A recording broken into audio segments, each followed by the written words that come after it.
Chocante rico invita a mujer pobre a su fiesta de lujo y su reacción sorprendente. En el corazón del campus había un grupo que todos señalaban con una mezcla de envidia y fastidio, y su presencia se sentía como una sombra pesada sobre los pasillos. Alejandro, Bruno y Matías caminaban juntos, con chaquetas caras, relojes que brillaban a la luz del sol y una confianza que olía a privilegio.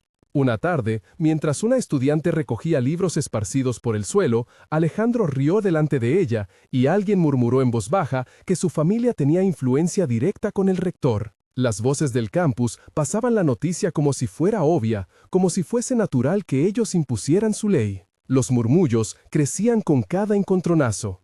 La bolsa de Sofía rasgada por un tirón, las notas cambiadas en la pizarra del laboratorio de Rodrigo, el comentario mordaz en la entrada de la biblioteca que congeló a Marta. El lugar que debería ser de aprendizaje se había convertido en un patio donde el trío jugaba a sentir poder. Y para los demás, esa era una humillación cotidiana. Los ojos de quienes observaban se llenaban de impotencia, de una mezcla de rabia contenida y cansancio, y el campus parecía vibrar con una injusticia que nadie se atrevía a desafiar. Pero en un rincón del edificio de artes escénicas, una conversación muda comenzó a transformarse en nervio colectivo, y una pequeña chispa de resistencia acabó de prender. Ya no bastaría con mirar, algo iba a cambiar, y el rumor de esa posibilidad empezó a recorrer los corredores como un hilo de esperanza. Las pequeñas crueldades siguieron multiplicándose con una naturalidad que escandalizaba a los pocos que se atrevían a mirar. En la cafetería, Camila contó cómo Alejandro había exigido que le quitaran una mesa a una compañera que comía sola. Javier observó, con el ceño fruncido, cómo Matías subía el volumen de su teléfono para que la voz de una amiga se perdiera en la música. Elena, que trabajaba en la secretaría, habló en voz baja de un intercambio de correos donde se favorecía a amigos del trío en asignaciones de prácticas. Cada microagresión era una pieza de un patrón más grande. Las víctimas empezaron a hablar entre ellas, a compartir nombres, horas y lugares, y la lista creció. Paula, que dejó de asistir a clases por miedo al acoso indirecto. Diego, que evitaba presentarse en actos públicos para no convertirse en blanco de burlas. Marta, que cambiaba su ruta para no cruzarse con el grupo en el pasillo principal. Las reacciones de la comunidad no se hicieron esperar, pero llegaron en susurros y manos temblorosas. La profesora Ana comentó a solas con el decano que aquello no podía continuar, mientras el rumor de una supuesta protección administrativa flotaba en el aire y alimentaba la sensación de impunidad. La universidad misma, con su fachada de mármol y su escudo brillante, se sentía frágil frente a la presión de la reputación y las acciones. Los actos de crueldad, combinados con la indiferencia institucional percibida, construyeron una atmósfera de humillación que calaba en la piel de quienes no tenían privilegios. El campus, antes lugar de conversación y debate, se volvió un mapa de pequeñas derrotas cotidianas que nadie sabía cómo revertir. Entonces, ocurrió el primer acto que rompió la calma forzada, una semilla de resistencia que alguien plantó sin buscar gloria. En la biblioteca, André, un estudiante recién llegado que había visto demasiadas injusticias en su antigua escuela, intercambió una palabra firme con Bruno cuando éste lanzó un comentario hiriente hacia una compañera. La confrontación fue breve y directa, un intercambio de verdades en voz alta que detuvo el ruido alrededor. André no buscó pelea, pero su voz hizo eco y se notó el cambio de temperatura en la sala. La gente dejó de mirar al suelo y empezó a mirar a los ojos. Hubo reacciones diversas, desde el silencio incrédulo hasta un aplauso contenido de Sofía y Javier. Algunos susurraron que fue una imprudencia, otros que era el primer acto de valor que observaban hacía tiempo. La sensación que dejó fue la de que la resistencia podía empezar con una sola persona. Fue un momento pequeño pero simbólico, como si alguien hubiera abierto una puerta que antes parecía cerrada. Ese gesto hizo que se tejiera un rumor nuevo, uno que no hablaba de conexiones poderosas, sino de una posibilidad real de cuestionar. Y en medio de ese rumor, circuló también un comentario que sonó como una invitación cruzada a la atención. Alejandro planeaba una fiesta exclusiva y había enviado invitaciones selectas, invitaciones que funcionaban como fichas de poder en el tablero social del campus. En ese instante llegó ella, María, la protagonista inesperada que no encajaba en los códigos del grupo dominante. María caminó por el pasillo con una mezcla de calma y determinación. Llevaba una mochila desgastada y un abrigo que había heredado de su madre, pero había en su mirada una claridad que desarmaba las apariencias. La primera vez que cruzó el patio, todos la observaron por su simplicidad, y algunos soltaron risas contenidas. Ella olió a café de máquina y a tinta de cuaderno. Su voz era más grave de lo que esperaban, y sus manos tenían pequeñas marcas de trabajos que hablaban de persistencia. Al llegar a la clase de comunicación, Alejandro le lanzó una mirada de desdén y una broma pesada que buscaba ridiculizarla. María respondió con una frase serena que no buscó humillar, sino afirmar una dignidad. Prefiero mi honestidad a sus máscaras. La sala se quedó en silencio y por un instante fue como si el aire se hubiera limpiado de tanta arrogancia. Las primeras provocaciones se transformaron en algo distinto, en un pulso público donde la audiencia comenzó a tomar partido. En ese diálogo inicial entre María y Alejandro hubo tijeretazos de tensión, preguntas directas y respuestas que mostraron carácter. Los aplausos tímidos de algunos estudiantes se mezclaron con miradas hostiles de otros, y la sensación general fue de que algo más grande empezaba a moverse. María no era una figura de poder convencional, pero su presencia y su voz tenían un efecto inmediato. La atención se desplazó y la estructura de privilegio sintió el borde de una fisura. La reacción del trío no tardó en materializarse en conspiración. Detrás de risas frías, en una cafetería de lujo en la periferia del campus, Alejandro, Bruno y Matías discutieron cómo recuperar la narrativa y anular la creciente simpatía hacia María. Hablaron en voz baja de influencias, de contactos con organizadores de eventos y de la necesidad de una humillación pública calculada. Bruno propuso usar la próxima fiesta como escenario perfecto. Matías habló de grabaciones y cámaras ocultas para manipular la percepción, y Alejandro, con voz serena, esbozó un plan para invitarla como trofeo, para mostrar que él podía dominar incluso la bondad. Hablaron de listas de invitados, de copas caras, de música que marcara la escena, de la logística para que todo pareciera natural. El tono era casi juguetón, cargado de ironía, y la conversación olía a alcohol caro y a seguridad. En sus palabras asomaba la confianza de quien cree que el dinero y la red social compran cualquier resultado. Fue un momento en el que la maldad se organizó como estrategia, y cuando los planes quedaron trazados, ninguno pareció considerar por un instante las consecuencias reales para la persona que sería usada como vértice. La conspiración cerró filas, y la sensación en el campus fue que la embestida iba a ser pública, calculada y humillante. Mientras tanto, la vida de María empezó a mostrar matices que pocos conocían y que explicarían por qué su respuesta sería inesperada. De niña, María creció en un barrio donde las ventanas dejaban oír la música de madrugada y la cocina olía a guisos compartidos. Su madre trabajó en turnos para que ella pudiera estudiar, y las noches de lectura con una lámpara prestada fueron su primer refugio. Estudió con esfuerzo, consiguió una beca parcial y aprendió a entender que la dignidad no se mide por etiquetas, sino por constancia. Su segunda etapa formativa la llevó a talleres comunitarios donde enseñó a niños del barrio a escribir, y allí aprendió a escuchar historias sin juzgar. En presente, María cursaba su tercer año y equilibraba trabajos de medio tiempo con prácticas académicas. Su talento para la comunicación se manifestaba en presentaciones limpias y en proyectos que arrancaban aplausos sinceros. Estas vivencias le habían dado una paciencia activa, una mezcla de resistencia y compasión que le permitía mantenerse firme sin caer en la venganza. Su historia personal contaba de decisiones difíciles, de pérdidas y de un amor propio que crecía cada día. En su mochila llevaba objetos que eran como reliquias, una libreta con notas de su madre, un pin de un taller de radio y un pañuelo que olía a lavanda. Esa vida, tejida en la modestia, escondía una fortaleza que no se adivinaba a simple vista. La reacción colectiva comenzó a estructurarse y a tomar forma a favor de María.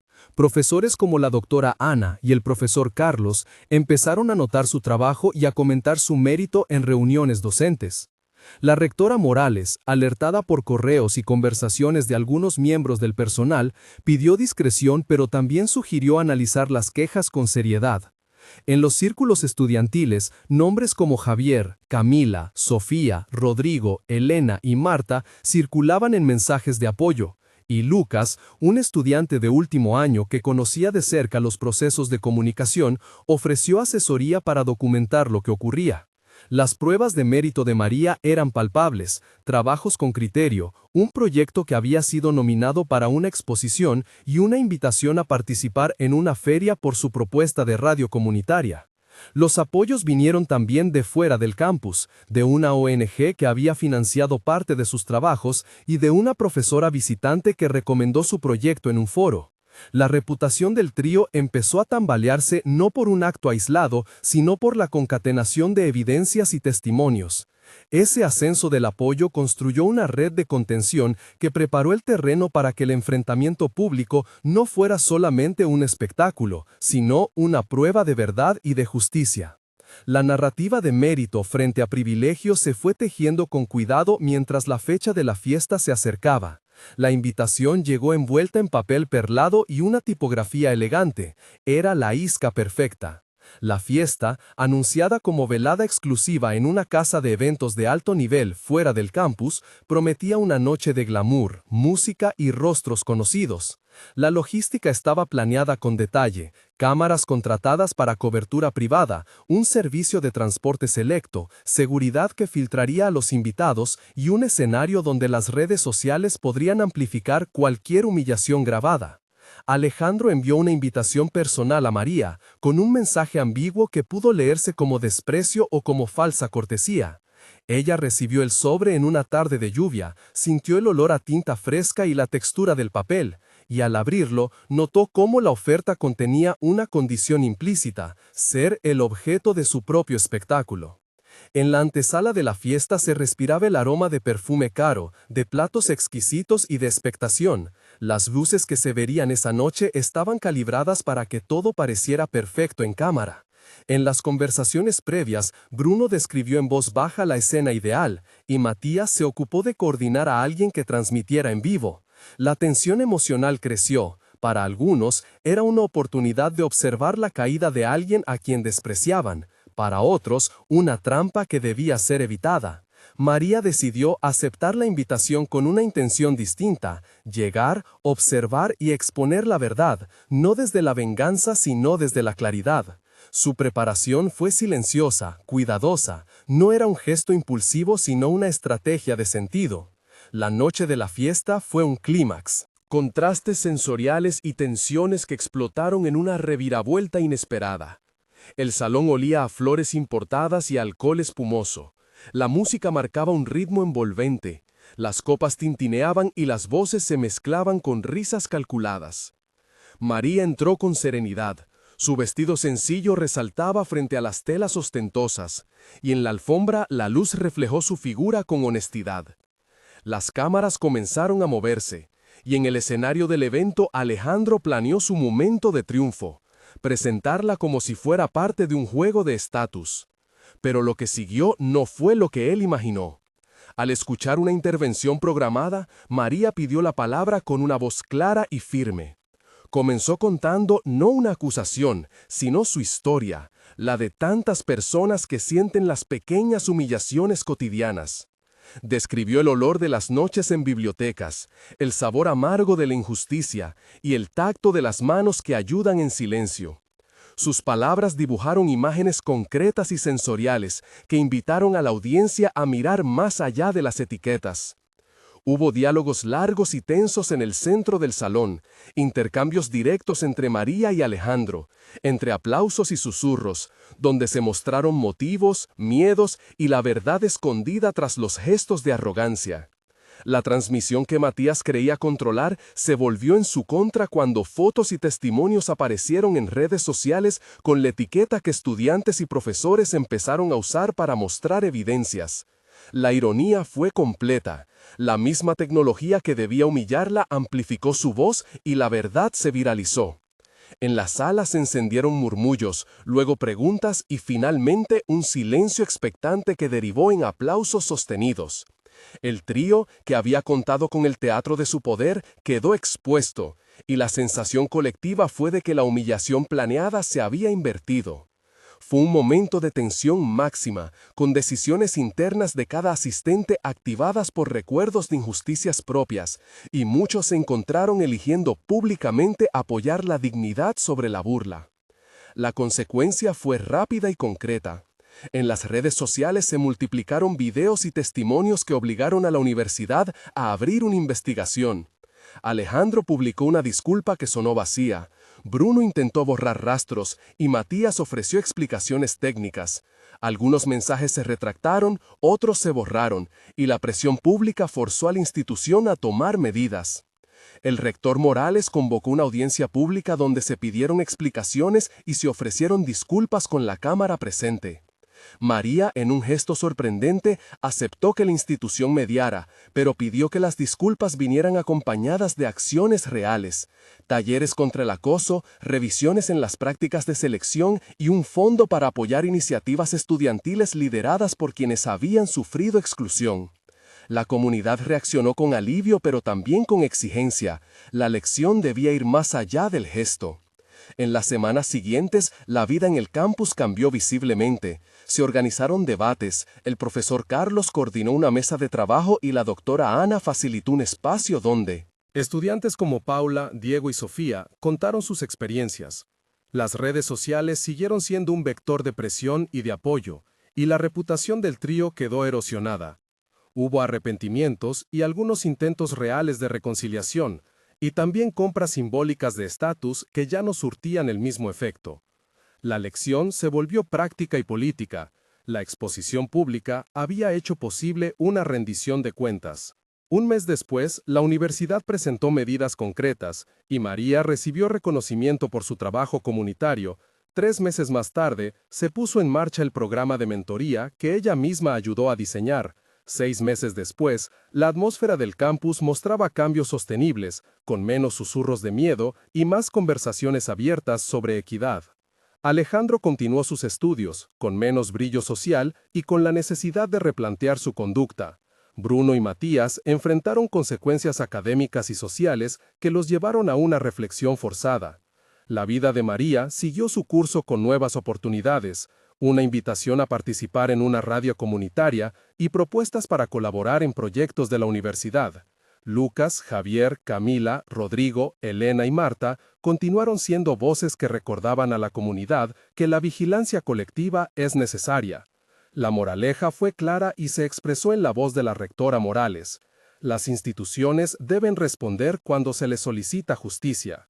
En el cierre, la narrativa dejó una reflexión para el espectador, una invitación a pensar en la fuerza que tiene una acción digna frente a siglos de privilegio. Si alguna vez te sentiste pequeño ante una injusticia, este relato muestra que la valentía de uno puede encender la valentía de muchos. Si esta historia te movió, comparta una experiencia en los comentarios empezando con "Yo enfrenté" o "Yo vi" y únete a la conversación. Suscríbete para más relatos que combinan verdad y transformación. Al final, la imagen que quedó fue la de una plaza donde las sombras del poder retroceden ante la luz de la honestidad. Una imagen que recuerda que la verdad, cuando se dice con coraje, puede volverse imparable.